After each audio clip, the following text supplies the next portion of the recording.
이번 주 목요일부터 민족 대명절 추석 연휴가 시작이 됩니다.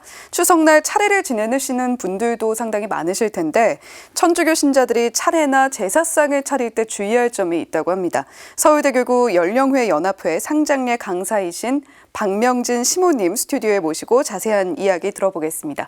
강사님 어서 오세요. 안녕하세요. 네, 천주교 신자들이 보통 차례나 제사를 지내기보다는 연도를 지내는 경우가 훨씬 많긴 한데 또 만약에 차리게 될 경우에는 방을 쓰는 게 안 된다라고 들었습니다. 무엇 때문에 그런가요? 유교의 사생관에 의하면 그분들은 이제 어머니 뱃속에서 혼과 백이 만나서 생명체가 된다고 믿습니다. 예. 그럼 이제 이 생명체가 살다가 병이 들거나 또 나이가 많아서 이제 죽으면 합쳐졌던 혼과 백이 다시 나뉩니다. 그러면 이제 혼은 하늘로 가고 백은 땅으로 가는데 이제 의지할 곳 없는 혼이 의지해야 할 의빙처라는 것이 필요합니다. 이제 그것을 위해서 장사를 지낼 때 봉분제를 하고 나서 미리 준비해 간 밤나무로 깎아 만든 판에 글씨를 써서 위패라고도 하는 신주를 만듭니다. 네. 그 신주를 사당에 모셨다가 차례나 제사 때 다시 모시고 와서 제사상에 두고 제사를 이렇게 드리는데요. 그러면 하늘에 계신 혼이 내려오셔서 그 위패나 임시로 만든, 위패가 없는 경우는 이제 종이로 임시로 위패를 만드는데요. 그것을 지방이라고 합니다.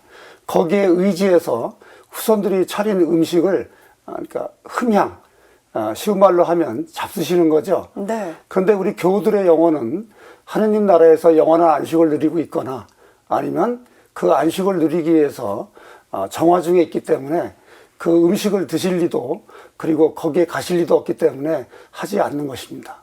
아, 그렇군요. 우리가 방을 쓰면 안 되는 이유가 또 따로 있다라는 이야기를 들어봤습니다. 일부 개신교 신자들 중에서는 제사를 지낼 때 절을 하지 않기도 하는데 천주교 신자들은 절을 합니다. 그런 차이는 왜 생기는 건가요? 우리 교회도 그 살아있는 사람한테 정중한 예의의 표시로 절을 하는 것을 허용했습니다. 그러나 돌아가신 분의 시신이나 무덤 앞 그리고 제사를 지낼 때 음식을 차리거나 거기에 절을 하는 것을 미신이라고 허용하지 않았습니다.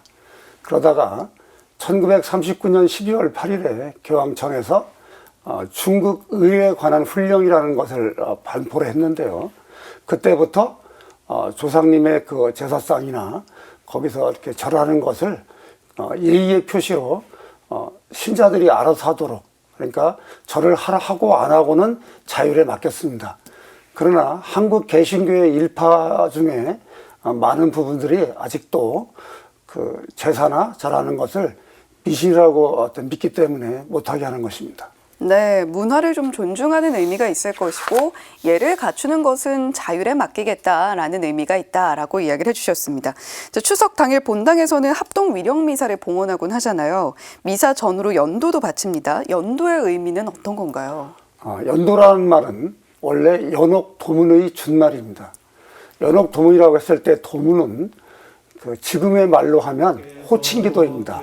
따라서 연도라고 하는 것은 연옥 영혼을 위한 호칭기도입니다. 그러나 이 말이 곧바로 돌아가신 분의 영혼을 위해서 바치는 기도라는 의미로 확장되었기 때문에 모든 영혼을 연옥 영혼을 위한 기도입니다. 따라서 우리가 그 부모님을 비롯한 조상님들을 추모하는 차례나 그럴 때 이 연도를 바치는 건 당연한 것입니다. 요즘 말로는 위령기도라고 합니다. 예, 연옥 도문의 준말이라는 것은 또 새롭게 알게 되는 상식이네요.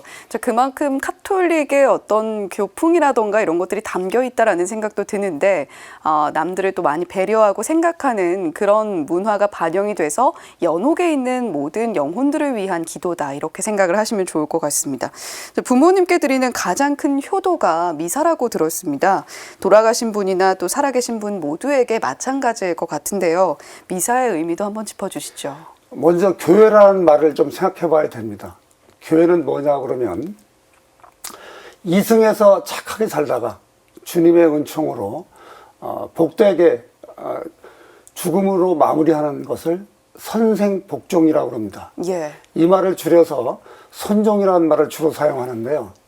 이런 분들은 하느님 품에서 영원한 복락을 누리고 계십니다. 이런 분들의 교회를 예전 용어로는 천상교회라고 그랬습니다. 그리고 그 천상교회에 아직 있지 못하고 하느님 나라를 가기 위해서 옛날 말로 연옥단련, 지금의 말로는 정화하고 계시는 분들이 있습니다.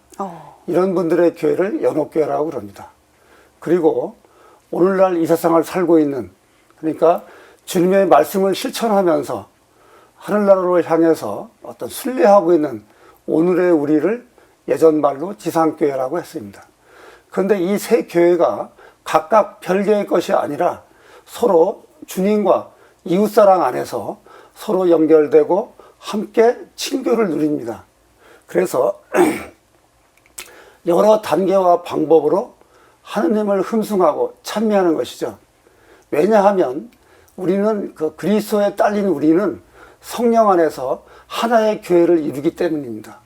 그래서 우리는 연옥영을 위해서 주님께 기도하고 동시에 하늘에 계신 성모님과 성인들에게도 그 연옥영혼들과 우리 자신들을 위해서도 기도를 부탁하는 것입니다. 이걸 전구라고 하죠. 그러면 이 미사는 우리 교회를 위해서, 그러니까 산이와 죽은 모두를 위해서 바치는 가장 아름답고도 완벽한 제사입니다. 그렇기 때문에 부모님을 비롯한 조상님들을 위해서 이 미사를 봉헌한다는 것은 가장 크고 가장 바람직한 효도라고 할 수 있는 것입니다. 예, 미사의 의미, 우리가 가장 아름다운 제사의 한 형태가 아닌가라고 이야기를 해주셨습니다. 오늘 강사님 덕분에 선종이나 연옥 같은, 그리고 연도 같은 여러 가지 의미에 대해서도 자세하게 짚어볼 수 있었던 시간인 것 같습니다. 모두 추석 연휴 때 기억해 보시면 좋을 것 같습니다. 강사님 오늘 말씀 고맙습니다. 감사합니다.